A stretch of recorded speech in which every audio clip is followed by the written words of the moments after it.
Thank you for the invitation to this very nice meeting. And in CML therapy, we have two main problems still to solve. One is certainly represented by resistance to TKIs. And in this sense, we think that probably the best approach would be to develop more TKIs with a more specific and able to suppress even all the mutations that can arise and confer resistance to imatinib in the BCR-ABL tyrosine kinase domain. And the second problem is certainly represented by the persistence of the leukemic stem cells in CML, hampering the discontinuation of the therapy. And in this aspect, what we expect is just that new drugs affecting the leukemic stem cells self-renewal would be active. Just starting with the conventional resistance, we have learned some lessons from the study that we have seen before in part. That certainly in resistance is not only due to restoration of BCR-ABL tyrosine kinase activity, because we know that even if we have sensitive mutation to second-generation TKIs, in some cases we have only response around 50% of the cases, and therefore there are other causes for resistance. But however, certainly the BCR-ABL tyrosine kinase activity is an important, almost essential component of resistance. And we know this because if we have insensitive mutations, like the 359 mutation, we cannot get rid of the resistance. So we think that really most of the mechanism of resistance rotate concerning the restoration of the BCR-ABL tyrosine kinase activity.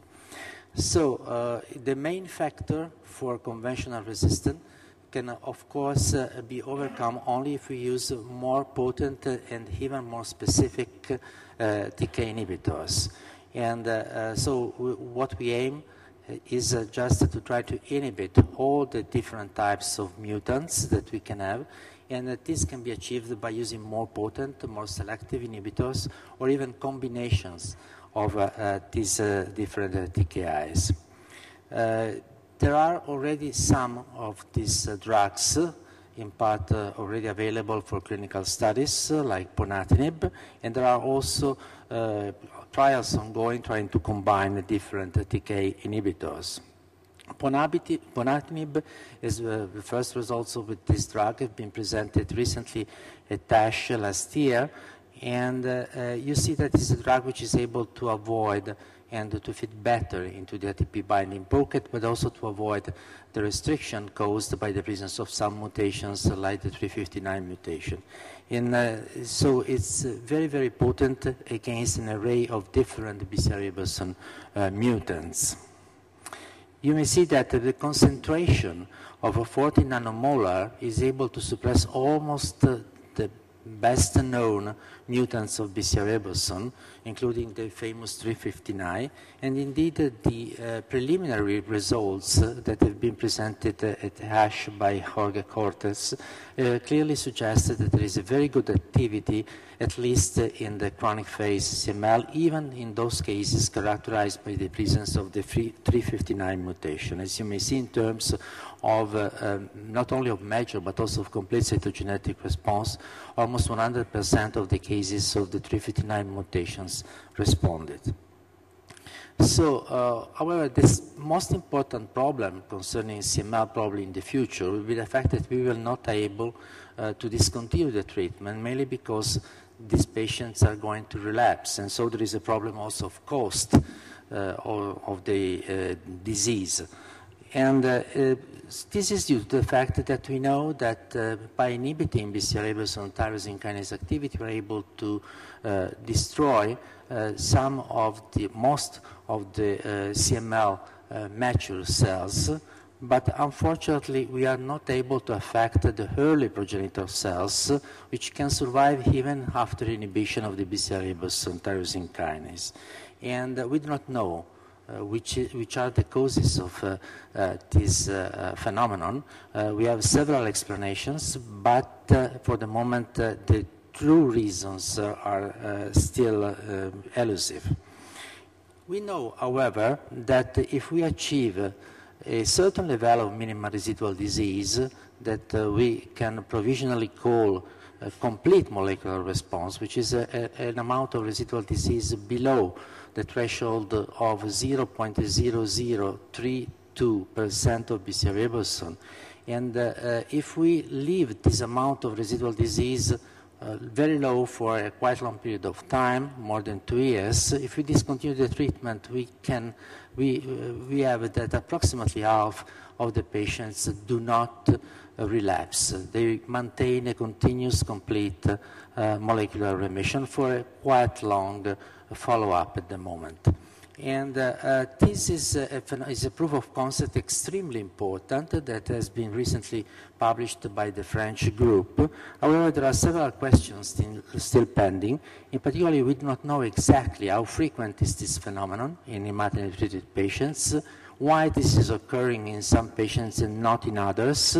And of course, however, we have to understand all this if we want to try to accelerate and to force and to obtain and to increase the rate of this phenomenon in the CML patients. So we have to understand why, indeed, there is the survival of these early progenitors' leukemic stem cells.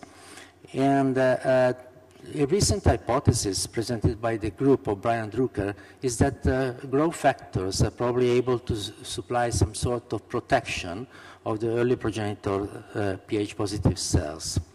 And we know that this is certainly probably also acting through the JAK2 pathway, which is an essential component of the growth factor-induced pathways.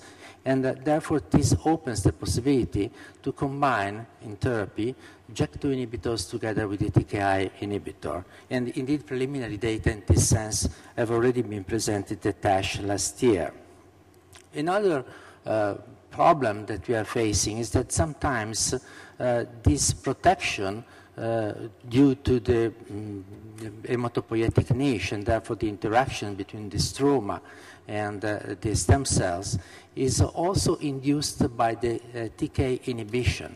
So imatinib is able to implement the protection exerted by the hematopoietic niche on the leukemic stem cell progenitors. And this has been in part ascribed to the fact that some of the components which are able to attract to the hematopoietic niche the leukemic stem cells, like the regulation of the CXCR4 STF1 axis, are indeed increased in presence of imatinib because there is an increased expression of this link between the leukemic stem cells and the stroma.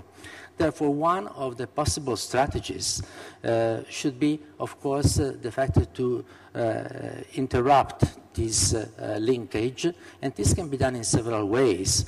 One of the possibilities is just to use high-dose interferon, is suggested by some German groups, or also to mobilize the stem cells with some drugs like Mozobil or Plerixafor, which are able to interrupt the CXCR4 STF1 linkage.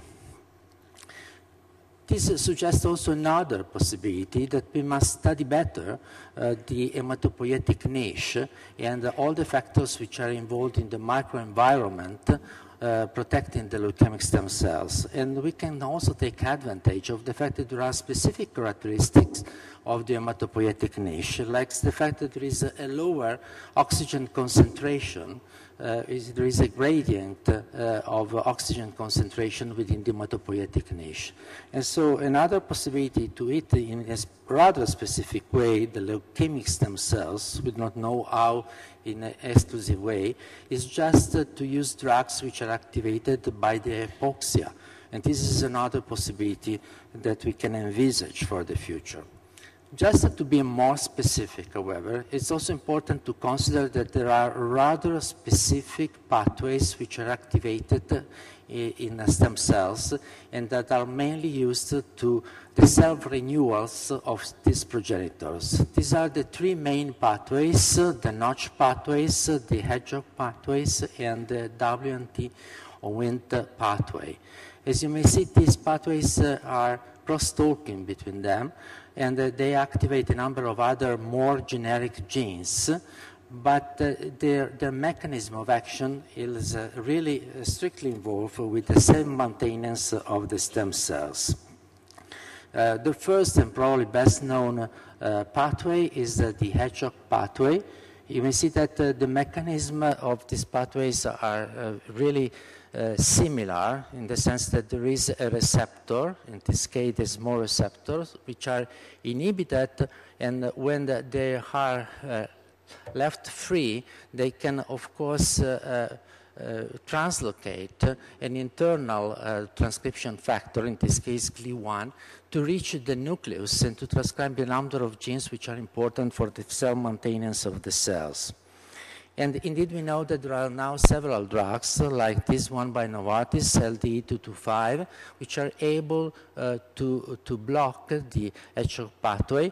And this has been demonstrated also to reduce the development of CML in preclinical models. And now there is a trial which will start soon using this drug. Another drug also is produced by BMS and is another hedgehog inhibitors, and again a clinical trial is ongoing also with this other drug. The other pathway which is very attractive and very important for cell self-maintenance is certainly represented by the Wnt pathway and the beta-catenin pathway. And indeed, already some years ago, in 2004, Catriona Jamieson presented this paper in New England Journal of Medicine, clearly showing that increased beta-catenin was able to produce two aspects in the progression of CML. One was just to make stem progenitor cells to become again or to acquire again properties which were typical of the leukemic stem cells, and that this was associated also with a clinical progression to a more advanced phase, in particular blast crisis. Therefore, beta-catenin is an essential component for the maintenance of the stem cells, and you may see that if there is a decrease of the total beta-catenin amount from what we can believe to be a almost homeostatic level within the cells, there is a degeneration process. Whereas if there is an increase of the transcription of this gene, we have indeed a phenomenon associated with cancer. And indeed, in chronic myelogenous leukemia, this is what often occurs, and it is associated also with progression of the disease.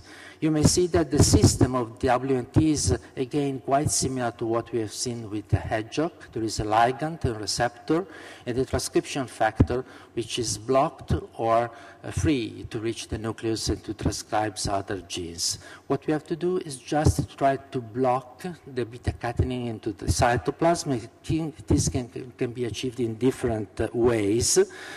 Certainly we can inhibit the receptor which is able to make the translocation of the factor to the nucleus, and this is the Frizzle receptor, and there are also similar receptors. We can also stabilize the beta-catenin in the cytoplasm, leading to the destruction, activating and stabilizing through some drugs, the actin, which is one of the essential component for this stabilization process in the cytoplasm of beta-catenin, axin, sorry.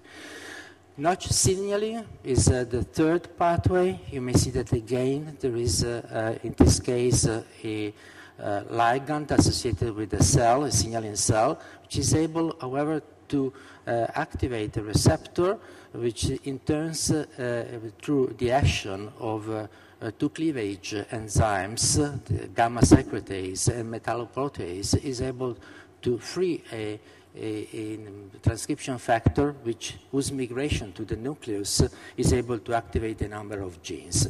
And we can block, of course, this phenomenon if we inhibit gamma secretase, and there are already several gamma secretase present in the in clinical, mainly for Alzheimer's disease, that of course must be in the future probably will be studied also in the field of CML. Finally, we can try to affect, and this is a rather recent discovery, by affecting some of the metabolic pathways which are active in CMLs. And this is a paper published in Nature Genetics 2 years ago, clearly showing that if we have the loss of this gene, we have an impairs on the leukemic stem cells survival. And so to block this gene can be done using some inhibitors which are able to block this pathway which is involved in the leukotriene receptors, and this apparently is extremely important for the stem cell survival. Finally, and this is really the final approach that I would like to propose to you today, is that we can play not on metabolic pathways, not on specific molecular pathways, but on phenotypic differences that can be presented in the leukemic stem cells with respect to what we see on normal stem cells. And this has been probably the best example of this phenomenon has been recently proposed by the Swedish group of Fioretus, and they have published this paper of NAS some months ago, clearly showing that one receptor, the interleukin-1 receptor-associated protein, are more expressed in pH-positive cells with respect to the pH-negative counterparts. And this, of course, may open the road and pave the road towards an immunoadaptive therapy with antibodies, which is also an attractive perspective.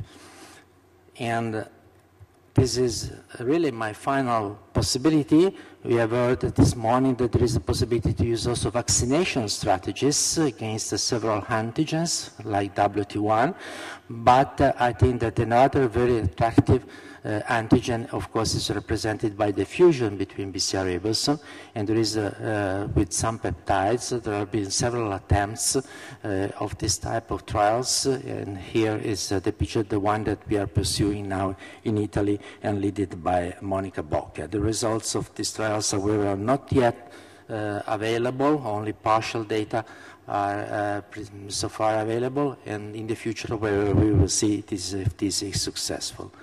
Therefore, my final message is that TKAs alone may be sufficient to cure some patients. Probably we can increase by using more potent and more specific TK inhibitors in the future the rate of this cure in CML patients. But however, certainly for the probably majority of the patients, we will need to have additional measures like to increase the rate and the speed of the cure by combination therapies. Thank you very much.